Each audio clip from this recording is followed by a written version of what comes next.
Hello Whovians and welcome to Whopinions, where I rank, rate and review all things Doctor Who. Now it's getting to that time of year, isn't it? We've had Fireworks Night, Halloween, Remembrance Day. All of the big stuff in autumn has kind of gotten out of the way and we're in the lead up now to the big one, the proper event celebration of this time of year. Christmas, no, what? No, why? Why would it? It's way too early, no. The Doctor Who anniversary, obviously.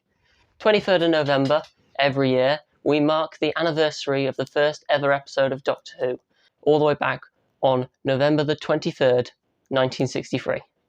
Obviously, next year is the 60th anniversary of that prestigious moment in history, and Doctor Who is going to be doing an awful lot for the 60th, but this is the 59th. So, as well as marking exactly 1 year until we finally get Ncuti Gatwa appearing as our Doctor, and we get that little beautiful run of specials with David Tennant and Catherine Tate back. It's also a nice time to look back and reminisce on the show and what we love about it. And I think the most appropriate way to do that is to just straight up do a ranking of all the different anniversary specials that Doctor Who has delivered over the years. There's certain things that constitute into an anniversary special. There's certain tropes that you see in a lot of them, not in all of them. Some of them are a bit more oddball, especially when you're looking in the wilderness years when the show wasn't on air. But there are a lot of things that mark out an anniversary special. It can be multi-Doctor. It usually has something to do with the lore of the show. There's normally an awful lot of fan service, returning characters, stuff like that, stuff to make it real event TV. So I'm going to go through all of the different anniversary specials across the history of the show and rank them worst to best as I see fit. Number 5, Dimensions in Time. Dimensions in Time was the 30th anniversary celebration for Doctor Who, and it aired in November of 1993. If you know a little bit about the show's chronology, you will probably be able to figure out that 1993 falls in what is deemed by fans as the wilderness years, the time when Doctor Who was off the air. So, as you can imagine, there wasn't a huge amount of hype for this. Well, actually, that's not totally true, but it was a very different hype to what we had seen in stuff like the 20th, what we would see in stuff like the 50th, because everyone at this point had kind of assumed Doctor Who was dead, and the whole 30th anniversary was talked up very much in the spirit of reminiscing on the show, looking back on it, and just having a bit of fun with this quirky old sci-fi show that had been off air for 4 years. For one thing, it's just really weird. Even though I think it might hold the record for the most Doctors returning in an anniversary special, because I think we had Colin Baker and Sylvester McCoy and Peter Davison and Tom Baker and John Pertwee. Basically, every Doctor that had played the role up to that point who was still alive was in it. But it was a weird fourth wall break of a thing, because it wasn't really an episode at all. It's not canon. And then there's the obvious elephant in the room in that it was a massive crossover with EastEnders, which is why it isn't canon, because apparently Albert Square and the TARDIS are part of the same extended universe. But yeah, so it was fun. And I'm sure if you were a Doctor Who fan in the 90s, you would have welcomed it. I'm sure that you'd have been grasping for any notion of actual story Doctor Who. But yeah, sorry. For me, Dimensions in Time is not the best of the bunch. Number 4, Silver Nemesis. People forget that Silver Nemesis is actually an anniversary episode, because it doesn't feel like one in any way. It's not a multi-Doctor story. It doesn't have that many recurring villains or old companions. It doesn't draw on the show's past all that much. And at first glance, it just looks like your standard Cyberman story, really. But it was basically seen as the Silver Jubilee episode for Doctor Who, celebrating its 25th anniversary. And you know what? It's a really good episode. It is, as an episode of Doctor Who, it's probably one of the best of the McCoy era, potentially one of the best of the whole of the 1980s era. And yeah, you know, it's just a fun watch. I've got it on DVD. I've seen it many a time, and there's nothing wrong with it. It just doesn't have the hype of an anniversary special. Having said that, there are a few key elements of anniversary specials that Silver Nemesis does actually comply with. We do have one returning villain in the Cybermen, who play a very prominent role. We also have an interesting insight into the Doctor's character, and Sylvester McCoy's Seventh Doctor goes on an interesting journey, or at least starts an interesting journey in Silver Nemesis that takes him all the way through the next two series of his run, right up to stuff like the Curse of Fenric. The same goes for Ace. You can see these seeds being laid in. That's why it has such a fond place in fans' hearts, because it's a really well-structured episode. And when you place it in the era as a whole, it's a really well-structured bit of storytelling and a bit of plot laying. It does inform the lore of the show. It talks about, through stuff like the Nemesis statue, it talks about the ancient powers of Gallifrey in a way that hadn't really been touched upon before, and a way that would be touched upon more that series with the Hand of Omega in Remembrance of the Daleks, which also actually acts like an anniversary special when you think about it, especially considering it's set in 1963. Weirdly, it's more that entire series is the anniversary rather than that specific episode, but Silver Nemesis is always the one that has been labelled as the actual anniversary episode. But yeah, it's better as an episode. It's obviously tons better than Dimensions in Time. One thing because it's canon Doctor Who, and another because of all of that character journey and the inclusion of the Cybermen. So yeah, Silver Nemesis is good. Number 3, The Three Doctors. This is the original, you might say. Three Doctors is Doctor Who's 10th anniversary episode, and it kick-started the 1973 series. It lays out a lot of what you would expect these days from an anniversary special, and it sort of sets the tone and sets the rhythm for everything that would kind of follow it. I think when you watch the 60th, even though it's going to be split into 3 specials, it will follow that kind of pattern in the same way the 20th did, in the same way that the 50th did, the Day of the Doctor, and in the same way, to an extent, that the ones I've already mentioned, Silver Nemesis and Dimensions in Time, pick and choose between these elements. The show at this point was just starting to gain a committed fan base. People who had grown up watching the Hartnell era were starting to write little news articles and magazines and stuff, trying to get in contact with the BBC, Peter Capaldi, the 12th Doctor, being one of those people. So for one thing, multi-Doctor story. We've got this great little chemistry between the 3rd Doctor and the 2nd Doctor, something they reprise in the 20th anniversary. And then you've got William Hartnell returning as the 1st Doctor. The only time the actual actor William Hartnell ever returned to play the 1st Doctor, because by the time there was another multi-Doctor story, he had unfortunately passed away. Oh, so you're my replacements. A dandy and a clown. He was quite ill at the time of recording, so there's only a few scenes, and he's only on a monitor. He doesn't do any real interacting. He's never on set in the TARDIS. But it doesn't really matter, because for those 20 minutes of screen time across the whole story, it's really precious stuff. Is the thing that I think everyone should take away from it, especially for people who had maybe grown up watching the 1st Doctor. We get exploration on Gallifrey's lore with Omega. We see the Time Lord. We see the Time Lords returning for the first time, I think, since the War Games. We see the first shots of the Time Lords on Gallifrey. I like the fact that UNIT is used. That's something they pick up again in the 50th.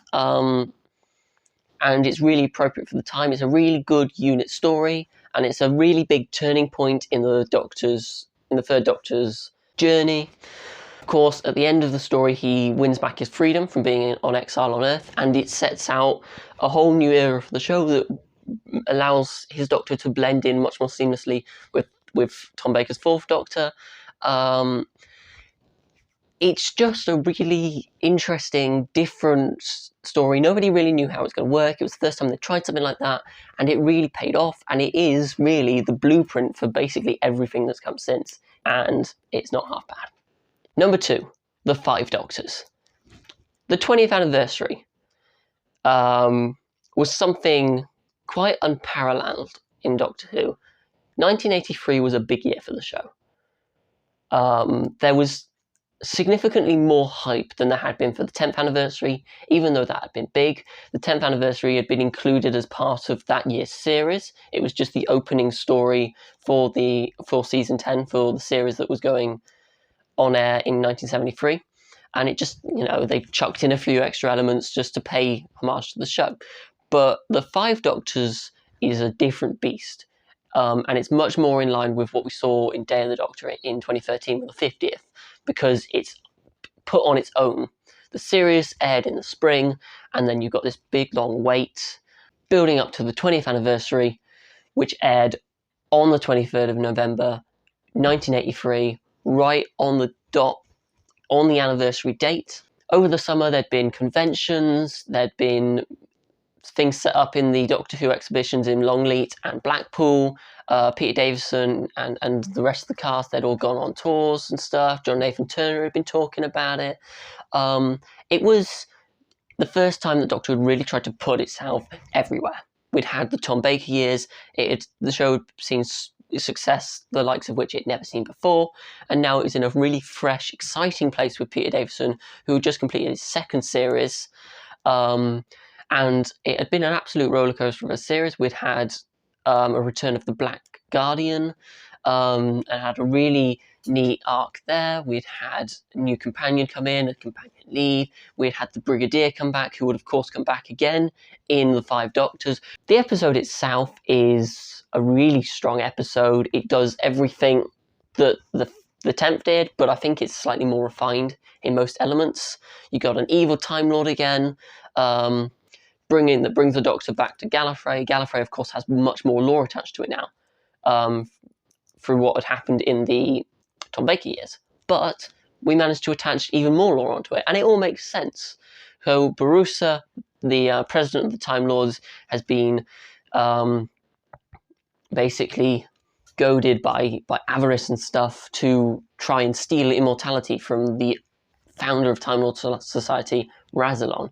So where we get an in-depth analysation of Omega, who's one of the founding fathers of Gallifrey, in the Three Doctors. In the Five Doctors, it focuses more on Razalon. The Master's in it, the Daleks are in it, the Cybermen are in it. The Master and the Cybermen particularly get really, really strong roles. It's not quite the Five Doctors, because obviously William Hartnell was dead, so they had to get someone else in to play the First Doctor. And the Fourth Doctor, Tom Baker, didn't do it in the end, so they cut some clips out of the disused episode Shader and just fitted them in, which works fine until you watch Shader and you realise that they're not original footage. You notice a real quality to the episode, even though sometimes you can tell they're in the Brecon Beacons trying to pretend they're on Gallifrey and stuff like that, but that's classic Who for you. But there is a real quality to the episode, and you could tell time and money went into it, and it was done through love and a genuine appreciation of the show. You get the second, third Doctors are got exactly the same relationship they had before, but you're adding more layers into that. The Fifth Doctor is so admiring of all of his former selves and stuff, and they're all looking to him to carry on the legacy and stuff like that. You've still got all of that. You've redecorated. I don't like it kind of stuff. I can see you've been doing the TARDIS up a bit. I don't like it. It's up until the 50th, it was the definitive anniversary special. It was the first one ever to be put on DVD. It was a long feature-length special, but it wasn't lots of 25-minute episodes. It was just one big 90-minute block. The first time Doctor Who has ever felt anywhere close to cinematic. And it's a really enjoyable episode to watch beyond anything else. It's just great. You got Sarah Jane Smith back. You got Susan back. You know, it's one of those episodes where you can just list off all the fan service, but all the fan service is really good. It's still a strong episode. You know, just the Five Doctors was the GOAT, but it's not anymore, because in number 1 is The Day of the Doctor, the 50th anniversary. Finally, something that I half remember. I was 7 maybe when the Doctor Who celebrated its 50th anniversary. So my memories of it are fuzzy, but I do have them, and I remember what came after it. I remember things like the Doctor Who experience. I remember all the documentaries and stuff that were on telly. I don't think I watched The Day of the Doctor live, but it wasn't long before I found it on iPlayer. Really, I don't need to tell you that this episode is amazing. You all probably know that if you've watched enough Doctor Who. It really is everything that an anniversary special needed to be. And it made the year for Doctor Who. The number of Doctors drops a little bit, back down to 3, but I think that's a really good mix when you're doing a multi-Doctor story, because there's not too many voices in the same room. They can all fit around the TARDIS. They can all mix well together. You can still have that inter-Doctor banter. This time, instead of the second and third Doctors, you've got 10 and 11. But it's a quite similar kind of relationship. Oh, you've redecorated. I don't like it. Oh yeah, oh, you never do. But then you've got War, who is a complete oddball. And he's kind of like what the first Doctor was in the 3 Doctors. Because while these 2 New Who Doctors have certain traits in common, their use of the sonic screwdriver and stuff like that, their use of words like timey-wimey and things like that, the War Doctor is very polar opposite to them. He's fighting in the Time War, and he kind of represents everything that Classic Who is. It was Moffat's way of getting Classic Who into a special within the modern show, right? It's absolutely full with fan service. Just look at the Black Archive. Clara's working at Cohill School, which, as well as just being a reference to an unearthly child, actually takes her somewhere in the next couple of series, which is great because she needed some character development after series 7. So you see, it all starts to tie together. The Time War, we've been told so much about it. There's been so much mystique built up around it to actually see it, and the fact that it didn't disappoint, and the fact that it did look like a proper, genuine, bloodthirsty conflict was epic. Seeing all the Time Lords go bad, which in itself is kind of a trope, but this time we see it with the High Council and the Time Lords in the Time War, rather than a specific Time Lord going rogue. It was great. That was great to see. It felt really cinematic. Not to mention the fact they actually aired it in cinemas. They really did pull out all the stops for it, to be fair. And the Doctor's journey in this episode is so brilliant, because the Doctors aren't just there because we needed a multi-Doctor story, because that's what you're supposed to do in an anniversary special. Even though obviously it is what you do in an anniversary special, that's not the reason that they're there. They are there because they're the perfect incarnations to do a proper, in-depth character study on everything the Doctor's been through since we met them again in 2005, all the way over the last 7 series. And it's looking at the Doctor before Rose, and it's looking at the Doctor in the middle, and then now, and seeing that progression, and seeing what would the Doctor say to themselves if they met themselves. Like, we ask that question quite a lot. If you could talk to yourself when you were younger, what advice would you give and stuff like that? That's literally what it is. It's 10 and 11 giving advice to their younger self to save the day, to find a way. And it's a beautiful little concept. It really is. I'm getting all flustery now because I just love this episode so much. Unit are greatly used. The Daleks are great. And there's some amazing shots where they go through the painting. That's amazing. The Zygons, they are used brilliantly. It's a great way to bring them back. Rather than just having them pop up in a series, it adds some real prestige and some real oomph to the Zygons coming back. And they, of course, play a part in the Capaldi years. And Capaldi, that's one of those moments, where everyone remembers the episode because there's that moment in there that they will always remember. And those first that first look at Capaldi's attack eyebrows, that's the moment everyone goes back to it, and then they remember the rest of all of the episode that came around it. It's those kinds of moments that make an episode really events. So yeah, all in all, The Day of the Doctor, I think, is the ultimate example of how to really pull off an anniversary and make it live up to the hype. One, create the hype, and then pull off the episode in a way that reflects the hype you've built. And I think it's probably one of Moffat's greatest triumphs in the entire time that he was in the hot seat as showrunner. I just think it's the best. So there you have it. That's my list. That's my ranking. Let me know what you think. I'm pretty sure I didn't miss any out. I couldn't think of anything that had been done for the 40th in 2003. And obviously the 60th hasn't happened yet. But if you disagree with my ranking, please let me know. Be interesting to see, and let me know why as well, because that'd be really interesting.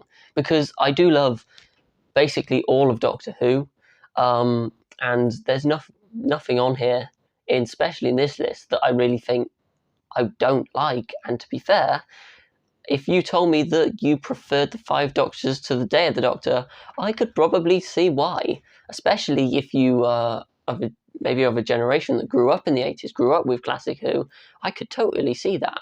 So yeah, let me know. In the meantime, we have now started the year-long annual wait to the 60th. The tension's really starting to build. I can feel that hype, which I've been talking about quite a lot in this video. It's already building, and we're barely, 4 weeks gone the end of the Chibnall era. I will get some videos out talking about what I want to see, what I think will happen in the 60th anniversary and going forwards. Obviously, there's a lot's been happening recently. Children in Need on last Friday. Obviously, the new companion, Ruby Sunday, played by Millie Gibson, got announced. That was a big moment. And we're really starting to get a feel for what this new era of the show is going to look like, and I think that it's going to be amazing. I've got some real optimism for it. Maybe, I don't know, maybe the 60th might top it. Maybe the 60th, maybe I'll have to remake this video in a year's time saying that the 60th is my new favourite anniversary. But I suppose we will just have to wait and see. I also want to get some videos out talking about the Chibnall era, now it's finished, as a whole, as well as more ranking videos and stuff like that. Maybe just a top 10 episodes straight up, or split it into New Who and Classic Who, something like that. And I'll probably do ranking the Christmas specials sometime before Christmas, hopefully. Otherwise, that might have to be next year's project. But yeah, thank you all for watching. Don't forget to like, share, and subscribe. Can't forget to say that. And I hope you enjoyed the video. Have a great 59th anniversary, everybody. Can't wait to see you all again. And in the meantime, happy times and places.